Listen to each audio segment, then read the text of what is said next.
Hi Charlie, today I'm gonna be reading Dracula from Bram Stoker.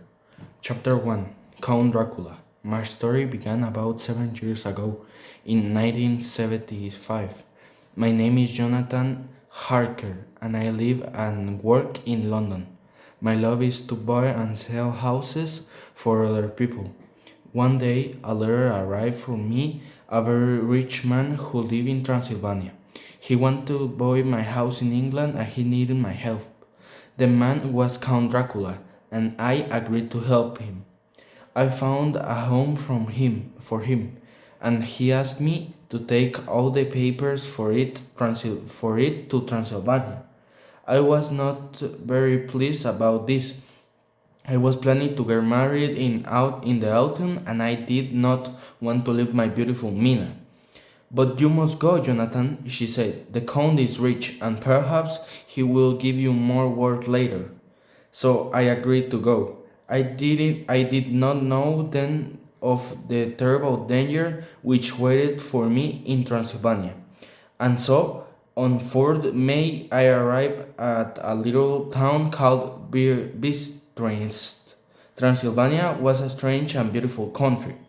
There were mountains, trees, and rivers everywhere, and somewhere high in the mountains was Count Dracula's home, Castle Dracula. I had 6 hours to wait before the coach to came to take me there. So I went into a little hotel. Inside the hotel, it was warm and friendly. The people there were all laughing and talking. Where are you going? They asked me. To Castle Dracula, I replied. Suddenly, the room was quiet and everyone turned to look at me. I could not understand why when they looked at me afraid. Don't go there, someone said. Why I have to, I answered. It's business. They began to talk again, but were no longer laughing. Slowly, the hotel keeper wife took the gold cross for her neck and put it in my hand. Take this, she said. There is danger at the Castle Dracula. Perhaps this will help you. When coach arrived and I got into it, a crowd of people came to watch, and I heard the word vampire. The coach traveled up into the mountain. Higher and higher it went, faster and faster. The sun was bright, but above the trees there was snow on the mountain tops. Then suddenly the sun went down behind the mountain, and everywhere was dark. In the forest around us, the wolves were howling. It was a terrible sound. Suddenly, the coach stopped. A smart carriage came down the narrow road on the right. 4 black horses were pulling it, and the driver was dressed in black, with a black hat pulled down over his face. Where's the Englishman? He called. I came from the Castle Dracula. He looked at the stranger standing there in the moonlight, and suddenly I was afraid. But it was too late. I could not go back now. Soon we were on our way to Castle Dracula. The mountains were all around us. The moon was behind black clouds. I could not see, but I could still hear the wolves. The horses went faster and faster, and the driver laughed wildly. Suddenly, the carriage stopped. I opened the door and I got out. At once, the carriage drove down, and I was alone in the front of the dark, silent castle. I stood there, looking up at it, and slowly the big wooden door opened, and a tall man stood in front of me. His hair was white, and he was dressed in black from head to foot. Come in, Mr. Harker, he said. I'm Count Dracula. He held out his hand, and I took it. It was as cold as ice. I went into the castle, and Count carefully locked the door behind me. He put the key into his pocket and turned to go upstairs. I followed him, and we came to a room where a wood fire burned brightly. In front of it was a light table with food and drink on it. The count asked me to sit down and eat, but he did not eat with me. Later we sat and talked by the fire. His English was very good, and while we talked, I had time to look at him carefully. His face was very white. His ears were like the ears of a cat, and his teeth were strong like the teeth of an animal. There was hair on his hands, and his fingers were very long. When he touched me, I was afraid. It was nearly morning when I went to bed, and outside the walls were still howling.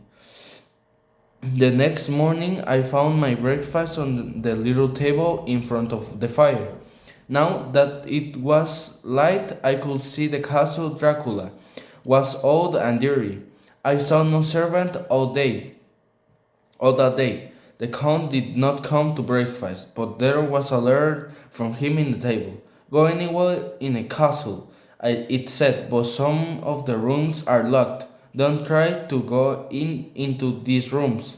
Where the count came back into evening, he wanted to know all about his new house in England. Well, I began. It's a very big house, old and dark, with a high wall around it. There's trees everywhere. That's why the house is dark. It has a little church too, and I showed him some pictures of it. He was pleased about the church. Ah, he said, so I shall be near the dead. We talked for a long time and I fell asleep. I woke up suddenly and found the Count Dracula and the Count's face near me. The smell which came from him was terrible. It was a smell of death. You're tired, the Count said. Go to bed now. And when he smiled, his face was the face of a wolf. Our business was not now finished. The Count Dracula had all papers for his new home, and there was nothing to keep me in Transylvania or in the castle Dracula. But the Count did not want me to leave. I was alone with him in the castle, but I never saw him in daytime. I only saw him at night when he came and sat with me. He always talked until the morning, and he asked me many questions about England. I have plans to go there myself soon, he said. Tell me about sending these things to England by ship. So we talked about ships and the sea, and I talked about Mina and her friend Lucy. Lucy and her mother were staying by the sea, and Mina was planning to visit them there sometime. Stupidly, I told the Count about them. There was no mirror in my bedroom, but I had one with me, a present from Nina. One morning, I was standing in front of it.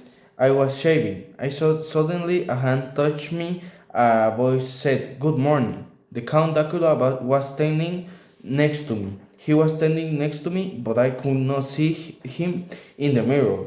My hand shook, and I cut myself. Blood began to run down my face, and I saw the Count Dracula was watching it hungrily.